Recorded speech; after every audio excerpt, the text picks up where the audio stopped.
contro 3, condotto da Seferi. Seferi fa tutto col mancino, Seferi il tocco per Maschietti, Maschietti può entrare in area, Maschietti ad un soffio dal palo. Pantaleoni col piattone, sempre per Aquino, lo cercano ripetutamente, va Aquino e va vicino al gol. Pantaleoni porta la sfera, Pantaleoni potrebbe calciare, Pantaleoni serve invece Mirante, Mirante va col mancino per metterla in mezzo, Aquino in rovesciata, ma una super parata di Coletti.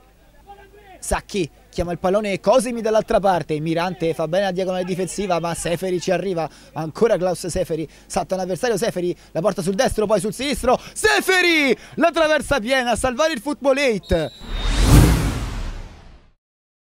Al destro del numero 3, e infatti va proprio Mazzesi, salva sulla linea, è chiuso da parte di Latini, quindi rimessa con le mani. Cosimi prova la conclusione, Cosimi!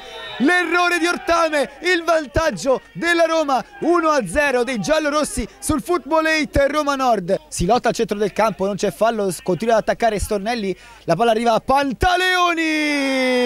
Il pareggio del Football 8 Roma Nord, passa per i piedi di Daniele Pantaleoni, 1-1 lo Sport City. La palla è per Daniele Rossi che stoppa di petto, Daniele Rossi prova a saltare i due avversari, Cioccari interviene.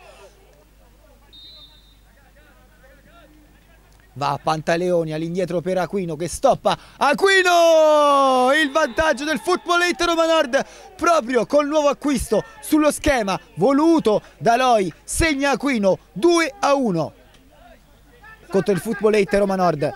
Cioccari scambia con Solinas, mette al centro il pallone, il colpo di testa, Ortame ci arriva, parte di Giannini, ma c'è un tocco, c'è calcio d'angolo, Seferi mette in mezzo, il colpo di testa di Sacchi finisce fuori di 1 centimetro e qui finisce il match. Il Football 8 Roma Nord, una vittoria di maturità, qui lo Sport City contro un'ottima Roma, 2-1 per i rossoneri sui giallorossi.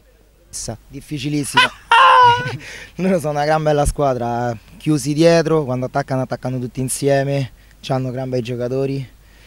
Era difficile, toccava sbloccarla e l'hanno sbloccata prima loro con una deviazione, poi la squadra si è messa insieme, del gruppo si sono messi a giocare, hanno costruito e fortunatamente è arrivata un'altra vittoria, fondamentale.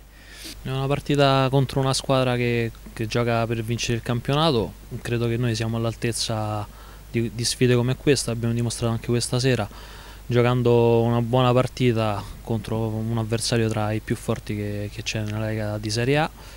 Penso che gli errori che abbiamo commesso questa sera ci abbiano un po' tagliato le gambe. Logicamente contro avversari come questi non si possono commettere delle disattenzioni come quelle che abbiamo fatto questa sera. Sono veramente estremamente soddisfatto dei ragazzi, abbiamo fatto una grandissima partita, non meritavamo assolutamente di perdere, siamo stati molto sfortunati sia con la traversa di Klaus Seferi che con l'episodio all'ultimo.